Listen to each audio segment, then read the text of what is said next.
Okay, hello student.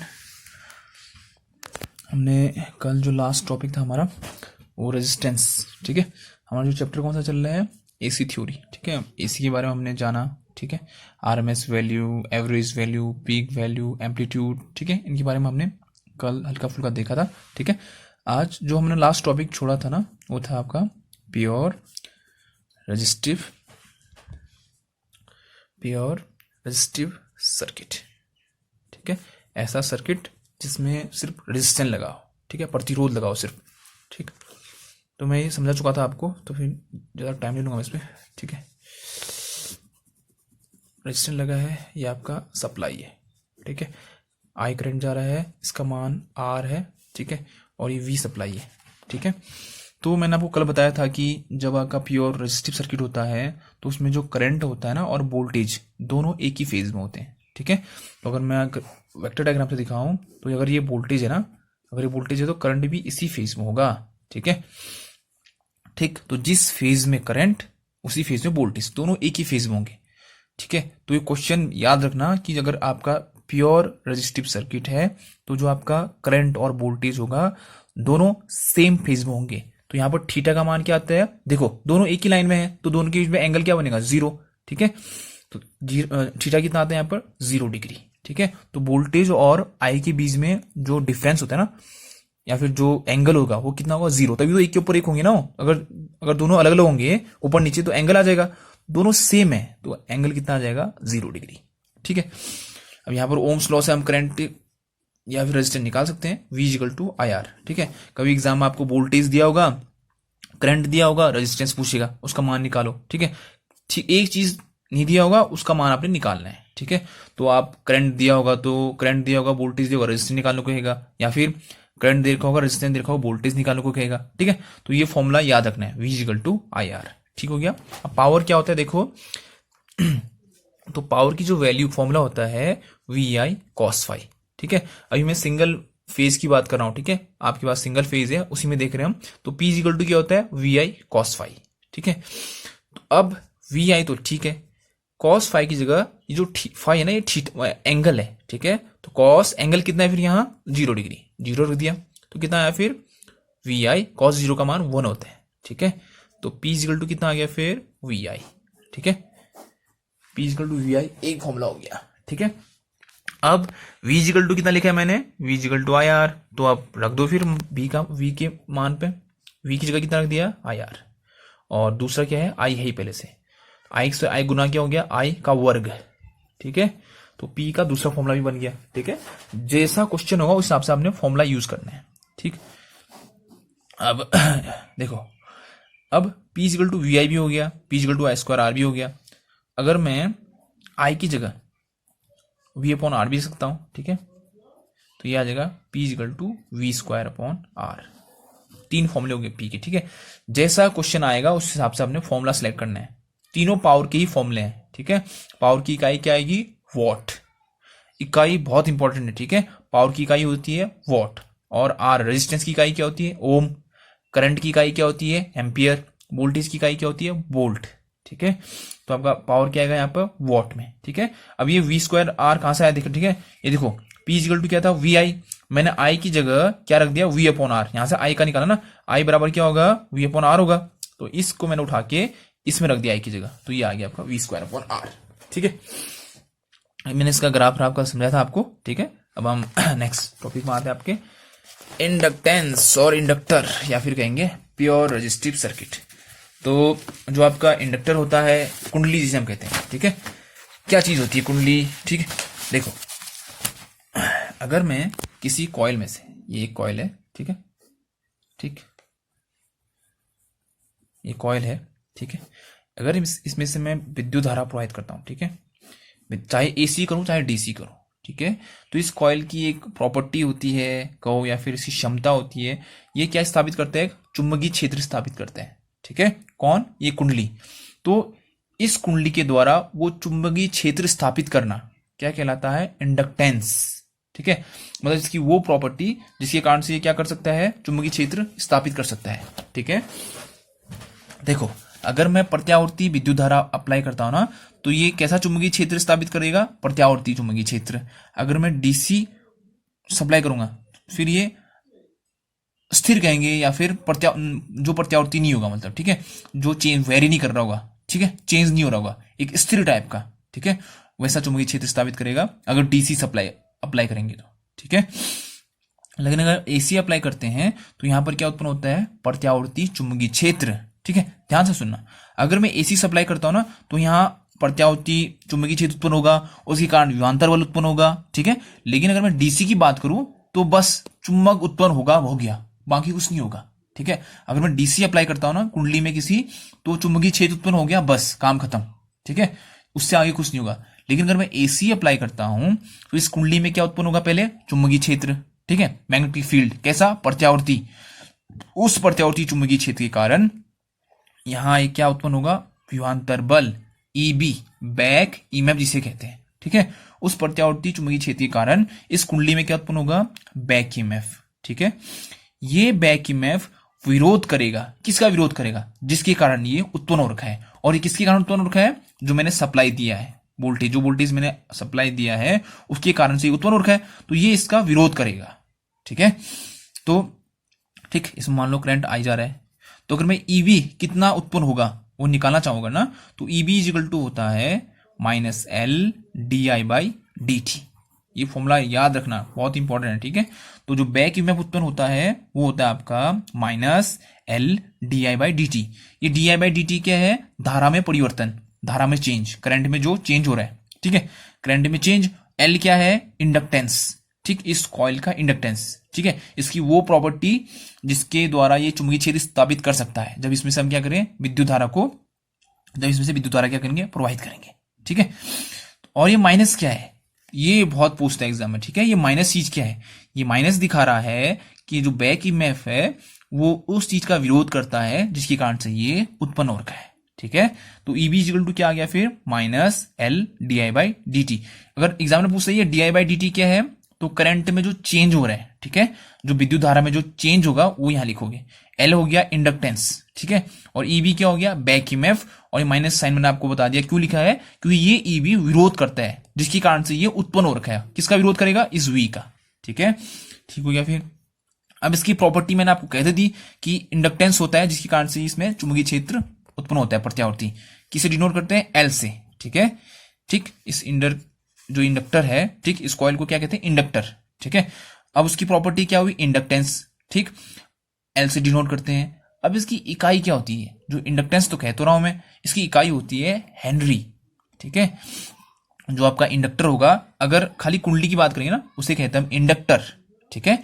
और उसकी जो प्रॉपर्टी है जिसके द्वारा उसमें क्या हो रहा है? चुंबकीय क्षेत्र उत्पन्न हो रहा है, मैग्नेटिक फील्ड प्रोड्यूस हो रहा है, उसे कहते हैं हम इंडक्टेंस, ठीक है। और उसकी इकाई होती है हेनरी, ठीक है। तो आपने इसको याद रखना है, ठीक। अब इस जो इंडक्टेंस होता है ना, इसमें दो प्रॉपर्टी आती है। जो आपका इंडक्टेंस है, दो चीजें आती है। एक होता है सेल्फ इंडक्टेंस, एक होता है म्यूचुअल इंडक्टेंस, ठीक, ठीक हो गया।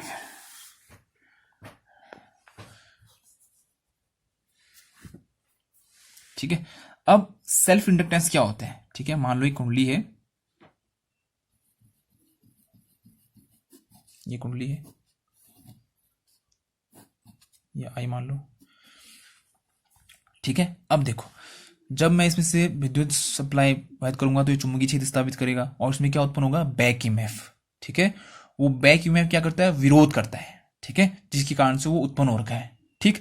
तो वो विरोध, जो विरोध है मतलब, ठीक है, जो विरोध है किसका? इस कुंडली का, वो क्या कहलाता है? इसका सेल्फ इंडक्टेंस, ठीक है, इस कुंडली का सेल्फ इंडक्टेंस, ठीक है।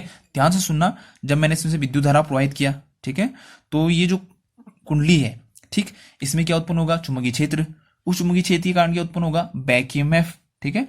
वो बैक ईएमएफ क्या करता है? विरोध करता है, ठीक, ठीक। तो इस कुंडली का वो विरोध, ठीक है, इस कुंडली का, ठीक है, ये इस कुंडली का वो विरोध, ठीक, जिसके इस कुंडली का, ठीक, वो प्रॉपर्टी जिसके कारण ये विरोध कर रहा है, ठीक, जिसके कारण इसमें बैक ईएमएफ उत्पन्न हुआ है, ठीक है। तो इसकी वो प्रॉपर्टी जिसके कारण से ये विरोध करता है। ठीक, अगर मैं बुक के लैंग्वेज में बोलूँ तो, ठीक है, अगर मैं किसी कुंडली में से क्या करता हूं, एसी विद्युत धारा, ठीक है, प्रवाहित करता हूं, ठीक है, अगर मैं एसी धारा क्या कर दिया, कुंडली में से प्रवाहित कर दिया, ठीक है, तो उस करंट में होने वाले परिवर्तन का जो विरोध करता है, विरोध करने का जो गुण होता है, वो उस इंडक्टर का या उस कॉइल का क्या कहलाता है, सेल्फ इंडक्टेंस। ठीक है, या फिर से सुनो, देखो, एक कॉइल में से मैंने विद्युत धारा प्रवाहित कर दिया, ठीक है, उस विद्युत धारा में, किसमें, इस करंट में जो आई है, उसमें होने वाले जो चेंजेज हैं,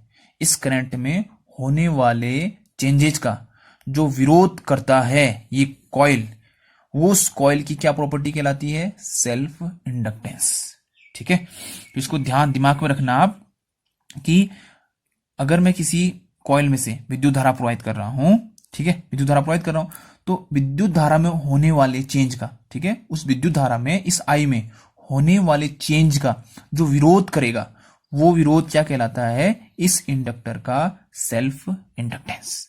ठीक है, चलो ठीक हो गया। फिर सेल्फ इंडक्टेंस। अब दूसरा है म्यूचुअल इंडक्टेंस। ठीक है, अब म्यूचुअल इंडक्टेंस क्या होता है, देखो, एक ये है सप्लाई दिया, अब एक कुंडली इसके बगल में रख ली मान लो, ठीक है, इसमें कोई सप्लाई नहीं है, ठीक है, खाली कुंडली है और इसमें आई करंट फ्लो हो रहा है, ध्यान से देखना। ठीक है, ये आपका बना दिया फिगर मैंने, ये कुंडली है, इसमें मैंने सप्लाई दिया, इसी सप्लाई, इसमें आई करंट फ्लो हो रहा है, एक बगल में एक कुंडली रखी हुई है। ठीक है, तो जब आप आई सप्लाई दोगे तो यहां एक चुंबकीय क्षेत्र उत्पन्न होगा। ठीक है, होगा, इस चुंबकीय क्षेत्र के कारण ना यहां भी एक क्या उत्पन्न होगा, देखो, ये चुंबकीय क्षेत्र है, इस चुंबकीय क्षेत्र के कारण यहां भी एक विभवांतर बल उत्पन्न होगा। ठीक है, और यहां भी एक विभवांतर बल उत्पन्न होगा, दोनों जगह। ठीक, अब देखो, इसका भी कुछ ना कुछ इंडक्टेंस होगा, इसका भी कुछ ना कुछ इंडक्टेंस होगा। ठीक है, अब इन दोनों के कारण, इस L1 और L2 के कारण जो धारा में परिवर्तन होगा, उसका जो विरोध होगा। ठीक है, देखो, यहां भी L1 है, यहां भी L2 है ना, देखो, इसका कुछ ना कुछ इंडक्टेंस होगा ही, कुंडली है तो उसका कुछ ना कुछ इंडक्टेंस होता ही है, इसका भी इंडक्टेंस होगा, इसका भी इंडक्टेंस होगा। तो इन दोनों के कारण ना, ठीक, इन दोनों के कारण जो विरोध उत्पन्न होगा, किसके लिए, धारा में होने वाले परिवर्तन के लिए। ठीक है, जो करंट में जो चेंजेस आएंगे उसका जो विरोध करेगा ना ये दोनों मिलकर, वो क्या कहलाता है, म्यूचुअल इंडक्टेंस। इन दोनों का म्यूचुअल इंडक्टेंस कहलाएगा। ठीक है, धारा में होने वाले परिवर्तन का जो विरोध होगा, किसके द्वारा, इन दोनों के द्वारा, वो क्या कहलाता है, आपका म्यूचुअल इंडक्टेंस। ठीक है, तो उसको किससे दिखाते हैं, एम से। एम इज इक्वल टू होता है के अंडर रूट L1 L2। ये फॉर्मूले जितने बता रहा हूं, चलो यहां लिख रहा हूं, एम इज इक्वल टू के अंडर रूट L1 L2। ठीक है, ठीक, एम म्यूचुअल इंडक्टेंस हो गया, के होता है इन दोनों के बीच में कपलिंग, मतलब किस हिसाब से जुड़े हुए हैं, कितने नजदीक हैं। ठीक है, तो ये के होता है कांस्टेंट, जिसे हम कहते हैं कोएफिशिएंट ऑफ कपलिंग। ठीक है, अंडर रूट का हो गया, L1 क्या हो गया, एक का इंडक्टेंस, L2 क्या हो गया, दूसरे का इंडक्टेंस। ठीक है, तो ये फॉर्मूला बहुत इंपॉर्टेंट है, याद रखना। ठीक है, बहुत बहुत इंपॉर्टेंट। ठीक है, तो एम इज इक्वल टू के अंडर रूट L1 L2। ठीक है, म्यूचुअल इंडक्टेंस। ठीक, ये सब इंडक्टेंस ही है, सेल्फ इंडक्टेंस, म्यूचुअल इंडक्टेंस, तो इनकी इकाई क्या होगी, हेनरी होगी। ठीक है, चलो फिर अब देखो, चलो फिर अब आगे आते हैं। ठीक है, अब सीरीज पैरेलल भी होता है इसमें, चलो उसको भी देख लो आप। ठीक है, अगर मैं बात करूं, दो कुंडली है, आपकी उसमें डिटेल में नहीं है। ठीक है, दो कुंडली है, ठीक है, दोनों सीरीज में है, तो अगर टोटल इंडक्टेंस आपसे पूछेंगे ना, एक L1 है L2 है, तो आपसे पूछेंगे टोटल इंडक्टेंस बताओ, तो दोनों को जोड़ देना आप सीधे ही। ठीक है, सेम रेजिस्टेंस की तरह। ठीक है, अगर दोनों पैरेलल में हो, ठीक है, दोनों पैरेलल में हो, फिर क्या होगा, L1 L2। ठीक है, दोनों समांतर में हो तो वही रेजिस्टेंस का समांतर वाला फॉर्मूला, 1/LT बराबर 1/L1 प्लस 1/L2। ठीक हो गया, ये फॉर्मूला किसका होगा, आपका पैरेलल का, समानांतर का। ठीक है, चलो फिर ये आपका हो गया सीरीज और पैरेलल में। ठीक है, अब ये तब की बात है जब दोनों के बीच में म्यूचुअल इंडक्टेंस नहीं दिया होगा। ठीक है, दोनों के बीच में म्यूचुअल इंडक्टेंस अगर की बात नहीं करके तब के लिए है, अगर दोनों कॉइल के बीच में म्यूचुअल इंडक्टेंस दे रखा है, कहने का मतलब देखो, अगर ये कुंडली ये है, चलो मैं लिखा देता हूँ, फिर आपकी उसमें सिंपल सा फॉर्मूला है एक, ठीक है, जैसे है ना, एक ये है, एक ये है, ठीक है। तो दोनों के बीच में म्यूचुअल इंडक्टेंस भी दे दिया आपको, ठीक है। तो यहां पर टोटल इंडक्टेंस निकालने का फॉर्मूला क्या होगा, चाहे आप सीरीज में को चाहे parallel, L T equal to L1 plus L2 plus minus 2K under root L1 L2, ठीक है। अब देखो, अगर यहां पर डॉट है और यहां पर डॉट है, ठीक है, देखो करंट यहां से जा रहा है, ठीक है, और करंट यहां से इंटर कर रहा है, और इस कुंडली में भी करंट डॉट की वहीं से इंटर कर रहा है, ध्यान से सुनना, ठीक है, ये डॉट वाला मेथड, ठीक है। देखो अगर करंट यहां से इंटर कर रहा है ना, ठीक, इस डॉट से इंटर कर रहा है इस कुंडली में, और इस कुंडली में भी डॉट से इंटर कर रहा है करंट, तो दोनों में क्या, यहां पर क्या प्लस माइनस प्लस में से क्या लेंगे, प्लस लेंगे, ठीक है, प्लस लेंगे।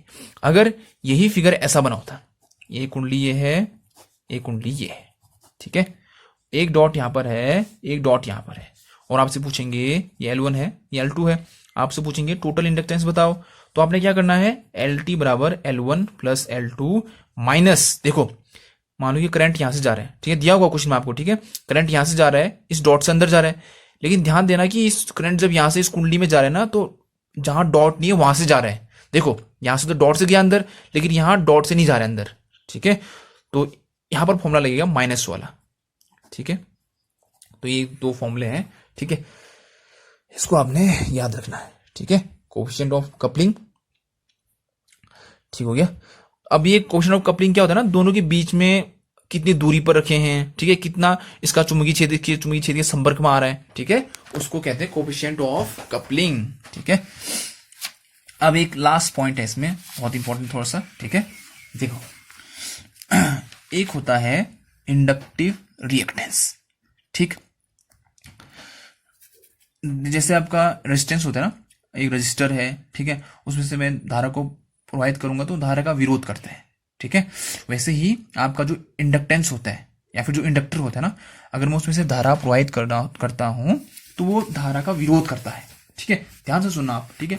अगर मैं कोई इंडक्टर लूं, ठीक है, कॉइल लूं, ठीक, ध्यान से सुनना है, एक कॉइल लेता हूं और इसमें से मैं एक प्रत्यावर्ती धारा प्रवाहित कर रहा हूं, तो ये इंडक्टर है ना, ये धारा का विरोध करता है, ये धारा का विरोध करेगा, ठीक है, तो वो जो धारा का विरोध होता है उसको डिनोट करते हैं हम XL से, ठीक है, इंडक्टिव रिएक्टेंस कहते हैं उसको, ठीक है।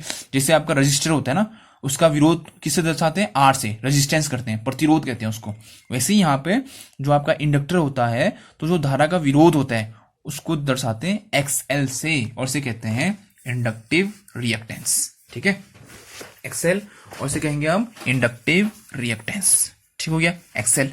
चलो फिर ठीक हो गया, ठीक। अब इसका फॉर्मूला बहुत इंपॉर्टेंट होता है, ठीक है, XL। अब इसकी इकाई क्या होती है, ओम, ठीक है, ये सेम रेजिस्टेंस की तरह होता है, सेम टू सेम, जैसे रजिस्टर की बात करते हैं हम ना, तो वहां पर जो धारा का विरोध करता है उसको हम किससे दिखाते हैं, R से, और से कहते क्या है, प्रतिरोध कहते हैं। वैसे यहां पर इंडक्टर है, इंडक्टर जो धारा का विरोध करता है उसको दिखाते हैं XL से, उसकी इकाई क्या होती है, ओम, ठीक है, और कहते हैं क्या है इसको, इंडक्टिव रिएक्टेंस, ठीक है। इसका फॉर्मूला होता है XL इजिकल टू 2πfL, ठीक है, या फिर इसको लिखते हैं हम omega L, XL equal to omega L, ठीक है, ओमेगा एल, 2πf है आवृत्ति, L है इंडक्टेंस, ठीक है, ये है इंडक्टिव रिएक्टेंस। तो ये दो फॉर्मूले याद रखना, XL equal to omega L या फिर XL इजिकल टू 2πfL, ठीक हो गया, ठीक। चलो फिर ये क्वेश्चन आएंगे, ठीक है, आपको एग्जाम में कि आपको क्या दिया होगा, एल का मान दिया होगा, फ्रीक्वेंसी का मान दिया होगा, और बोलेंगे कि क्या निकालो, आप इसका इंडक्टिव रिएक्टेंस निकाल के बताओ, ठीक है। चलो फिर यहां तक पहुंच गए, ठीक है। अब ये हमने बेस देख लिया है, अब आता है आपका प्योर इंडक्टिव सर्किट, ऐसा सर्किट जिसमें सिर्फ क्या लगा हो, सिर्फ इंडक्टर लगा हो, ठीक है। चलो फिर देखते हैं, ये आपका इंडक्टर लगा है सिर्फ, और ये आपका सप्लाई है, ये I, ये इसका प्रतिरोध कितना है, XL, या फिर जिसे हम इंडक्टिव रिएक्टेंस कहते हैं, और इसका जो इंडक्टेंस है वो क्या है, L, ये है वोल्टेज, ठीक है। अब देखो, अगर आपके पास प्योर इंडक्टिव सर्किट है, कैसा सर्किट है, प्योर इंडक्टिव सर्किट, ऐसा सर्किट जिसमें सिर्फ क्या लगा हो, इंडक्टर लगा हो, ठीक है, तो हमेशा ध्यान रखना कि प्योर इंडक्टिव सर्किट जब होता है ना, तो उसमें वोल्टेज और करंट के बीच में अगर देखें हम, क्या अंतर होता है, इसमें करंट वोल्टेज से 90 डिग्री पीछे होता है। ठीक है, अगर वेक्टर डायग्राम ड्रॉ करूं, अगर ये वोल्टेज है तो आपका जो करंट होगा ना 90 डिग्री पीछे होगा, यहां पीछे करंट। ठीक है, तो अगर आपका प्योर इंडक्टिव सर्किट है तो इसमें करंट जो होता है लैग करता है, और कितने डिग्री से, 90 डिग्री से, वोल्टेज से 90 डिग्री पीछे होता है आपका विद्युत धारा। ठीक है, जो आपकी वोल्टेज होती है उसे 90 डिग्री पीछे होता है। ठीक है, अगर मैं आपका वेव से समझाऊं आपको, साइनसॉइडल वेव से, ये अगर आपका ये वोल्टेज है, ये क्या है, वोल्टेज, तो जो आपका करंट होगा ना वो 90 डिग्री बाद स्टार्ट होगा ये। ठीक है, ये आपका क्या है, करंट। ठीक, तो आपका जो करंट है बाद में स्टार्ट होगा। ठीक है, लेट स्टार्ट होगा, लैग करेगा कितना, 90 डिग्री। ठीक है, चलो फिर ये आपका वेक्टर डायग्राम हो गया, ये आपका वेव डायग्राम हो गया। ठीक है, अब देखो V इजिकल टू क्या होता है, IR, ओम्स लॉ। यहां पर इंडक्टिव केस में V इजिकल टू क्या आएगा, IXL। ठीक है, क्योंकि यहां जो प्रतिरोध है किसे डिनोट करके हमने XL से, तो ओम्स लॉ में की बात जब करते हैं V इजिकल टू IR होता है, यहां जो V इजिकल टू क्या होगा, IXL। ठीक है, सिर्फ इस सर्किट की बात कर रहा हूं मैं। ठीक है, V इजिकल टू IXL। अब पावर कंज्यूम कितना होगा, फिर किसी इंडक्टर में पावर कंज्यूम कितना होता है, VI cos फाई। ये फॉर्मूला तो याद रखना आपका। ठीक है, सिंगल फेज की बात करें हम। ठीक है, सिंगल फेज वाली बात करें तो सिंगल फेज में जो पावर कंज्यूम होता है P equal to VI cos phi. देखो V की जगह V, I की जगह I, cos कितना, थीटा कितना है फिर 90 डिग्री। जैसे इससे पीछे क्या लिखा था, 0 लिखा था, तो 90 डिग्री, cos 90 क्या होता है फिर 0। अब ये आ गया आपका सबसे इंपॉर्टेंट पॉइंट कि इंडक्टर में जो पावर कंज्यूम होता है वो कितना होता है, 0 होता है। ठीक है, रजिस्टर में पावर कंज्यूम कितना हुआ था, VI, इसका मतलब रजिस्टर में पावर कंज्यूम होता है, लेकिन आपका जो इंडक्टर होता है उसमें पावर कंज्यूम कितना होता है, 0, कोई पावर कंज्यूम नहीं होता है। ठीक है, तो इसलिए कितना आ गया, 0। ठीक है, तो ये आपका हो गया आपका इंडक्टर।